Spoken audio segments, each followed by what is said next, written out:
Oke, saya ulangi ya. Lalu ini untuk pos ketiga di D ya.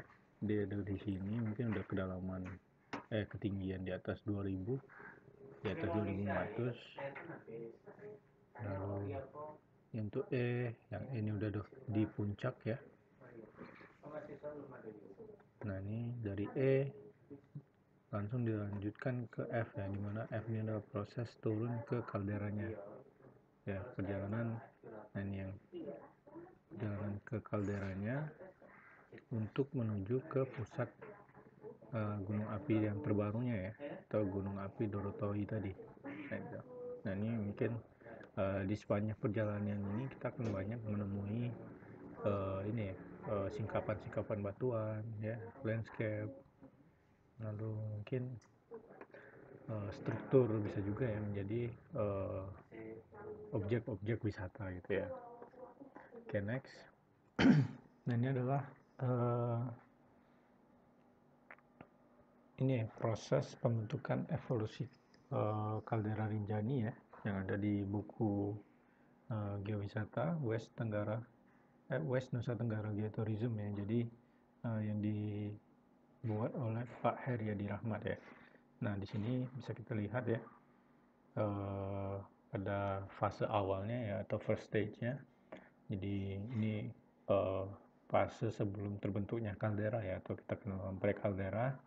Jadi Gunung Rinjani ini dia memiliki tinggi 5.000 meter ya, atau kita kenal dengan Mount Old Rinjani ya. Jadi Gunung Tua Rinjani dengan ketinggian 5.000 meter. Ini terjadi di umur Pleistosen ya, atau sekitar 1 juta tahun yang lalu, di mana Pleistosen ini sebenarnya masih relatif muda ya, karena dia berumur quarter ya. Lalu pada fase kedua ya, di sini yang terjadi adalah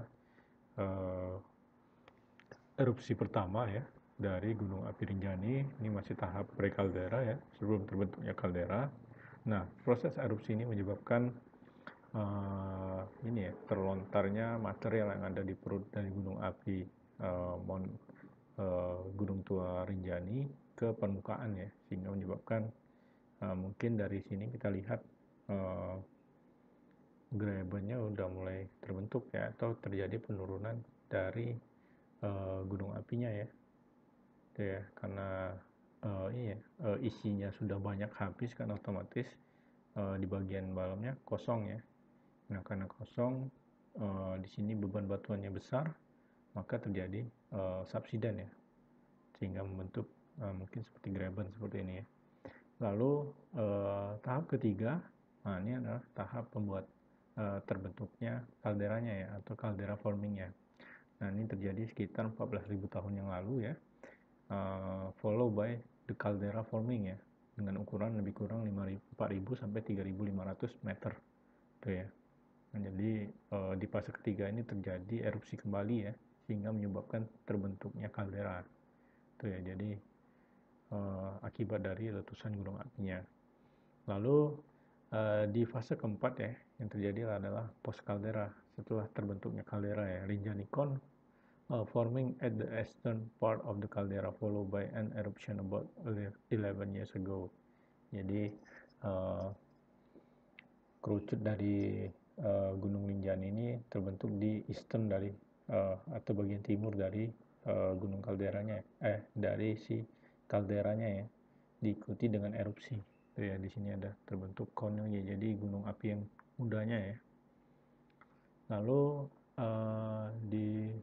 ini ya, di stage terakhir ya, tahap kelima yang di post caldera.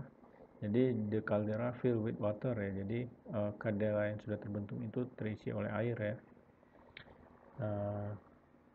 Dan membentuk segara anak lake ya, atau danau segara anak, yang diikuti dengan pembentukan New Cone Mount Barujari, lalu Mount Rombongan, dan Mount Anak Barujari in the caldera. Jadi di dalam kaldera Gunung Api Rinjani ini terbentuk 3 gunung api aktif baru ya. Ada Gunung Api Rinjani ya, lalu Gunung Barujari ya, ketinggian 2376, Rinjani itu 3723, dan yang paling rendah itu Gunung Anak Barujari ya dengan ketinggian 2112 meter ya. Lalu surface of Segara Anak ini lebih kurang 2000 meter gitu ya. Jadi ini salah satu gunungnya danau tertinggi mungkin ya, berada di ketinggian 2000 meter di atas permukaan air laut. Next, kita masuk ke potensi bahaya ya di lingkungan gunung api. Jadi ini potensi tapi bahaya ya. Oke, kita lanjut next.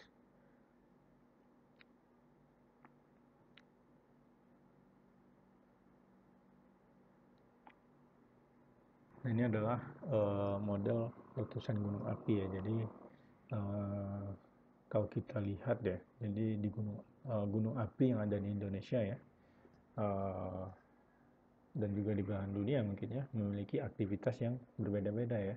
Nah, berdasarkan aktivitas tersebut ya, gunung api ini dia dibagi menjadi 3 tipe ya. Ada tipe A, tipe B, dan tipe C ya. Dimana tipe A ya, adalah gunung api tipe A-nya adalah gunung api yang statusnya itu sebenarnya masih aktif ya. Nah, gunung api ini dia masih menghasilkan magma dan masih memiliki kemungkinan untuk mengalami erupsi, gitu ya. Nah, untuk gunung api tipe A ini dia pernah mengalami minimal 1 kali erupsi ya pada tahun 1600 atau setelahnya. Jadi batasannya itu adalah 1600 tahun yang lalu. Nah, contoh gunung api aktif yang ada di Indonesia itu ada Gunung Merapi ya. Lalu Gunung Merapi mungkin ada di ini ya, di Jogja ya, karena aktivitasnya sangat ini ya, sangat aktif sekali gunungnya. Mungkin siklus erupsinya itu sekitar 5 tahun sekali ya.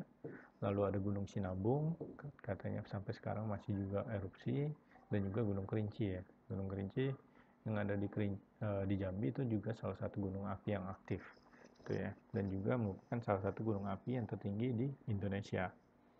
Lalu gunung api tipe B disebut juga mungkin sebagai gunung api pasif ya.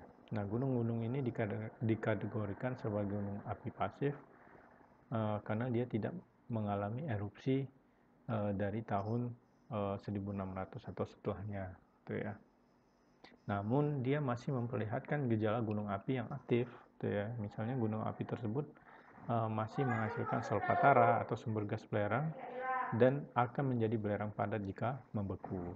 Nah, contoh gunung api yang pasif ini atau tipe B ini yang ada di Indonesia antaranya Gunung Raja Basa ya, terletak di Lampung, Gunung Patuha yang ada di Jawa Barat, gitu ya. Dan lain-lain mungkin ya. Lalu gunung api tipe C. Nah, gunung api tipe C ini adalah gunung api yang tidak diketahui sejarah erupsinya dalam catatan manusia, gitu ya. Namun gunung tersebut menunjukkan bukti-bukti adanya aktivitas erupsi di masa lalu. Ya, misalnya ada solfatara atau fumarol ya, ataupun kawah lubang yang mengeluarkan gas bercampur dengan uap di sekitar daerah vulkanis. Ya. Contoh dari gunung api tipe C ini adalah kawah Manui, kawah Kamojang, dan gunung Lahendong, di mana ketiga area vulkanik ini merupakan daerah yang cocok untuk dikembangkan panas bumi ya, karena memang panas bumi itu sangat baik dikembangkan di daerah-daerah post vulkanik seperti itu. Oke, saya next saja ya. Ini adalah tingkat isyarat gunung api yang ada di Indonesia ya. Pertama itu ada status awas, siaga, waspada, dan normal ya. Nah, untuk status awas ya, maknanya ini menandakan gunung berapi ini menandakan gunung berapi yang segera atau sedang meletus atau ada keadaan kritis yang menimbulkan bencana. Nah, letusan pembukaan dimulai dengan abu dan asap, lalu letusan berpeluang terjadi dalam waktu 24 jam. Nah, tindakan yang dilakukan untuk status awas ini adalah wilayah yang terancam bahaya direkomendasikan untuk dikosongkan ya, koordinasi dilakukan secara harian dan piket secara penuh ya, supaya tidak ada warga yang berada di sekitar daerah awas ini. Nah, tingkat awas ini adalah tingkat yang paling tinggi ya, statusnya. Itu ya. Lalu di bawah dari tingkat awas ini adalah namanya tingkat siaga. Nah, makna dari singkat siaga ini menandakan